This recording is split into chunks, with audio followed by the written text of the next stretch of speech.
এভাবে যে আপনি যদি নেয়ামত খুঁজতে যান বহু কিছু খুঁজে পাবেন। আপনার শ্বশুর ননদের দিক থেকে, শাশুড়ির দিক থেকে খুব একটা টর্চারের শিকার হন না। অনেক মহিলা সেদিক থেকে টর্চারের শিকার হন। অথবা আপনার শাশুড়ি ননদ খারাপ, আপনার স্বামীটা ভালো, কিংবা স্বামী শাশুড়ি ননদ সবগুলোর আচরণ খারাপ, ওই যে আচরণ আপনার সাথে খারাপ কিন্তু পরকীয় আসক্তি নেই, কিংবা সে অলস না উপার্জন করে, কিংবা সে আপনাকে প্রহার করে না। আর যদি কোনো সান্ত্বনা খুঁজে না পান তো আসিয়ার দিকে তাকান। আসিয়া, ফেরাউনের স্ত্রী আসিয়া, তার দিকে তাকান। ফেরাউনের স্ত্রী আসিয়া, তিনি ফেরাউনের ঘর করতে গিয়ে অমানবিক কষ্ট তাকে স্বীকার করতে হয়েছে।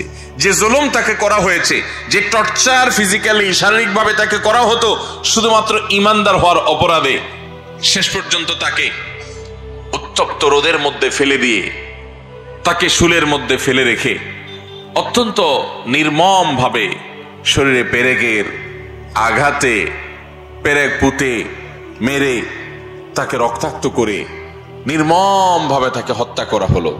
তিনি শাহাদাত বরণ করলেন। আল্লাহ রাব্বুল আলামিন কোরআনে হাকিমে সে বিবরণও দিয়েছেন এবং তিনি আল্লাহর কাছে বলেছেন, রব্বিবনি লি ইনদাকা বাইতান ফিল জান্নাহ, আল্লাহ তোমার কাছে জান্নাতে একটা ঘর আমার জন্য বানিয়ে দিও। এই অমানুষ, এই জালিম স্বামীটার জুলুম স্বীকার করে আমি যাচ্ছি দুনিয়া থেকে, তুমি আমার জন্য ঘর বানিয়ে দিও। আল্লাহ রাব্বুল আলামিন শুধু ঘর বানান নাই, তার মৃত্যুর আগে তার সামনে উপস্থাপন করেছেন ফেরেশতাদের মাধ্যমে যে এইটাই তোমার ঠিকানা হবে।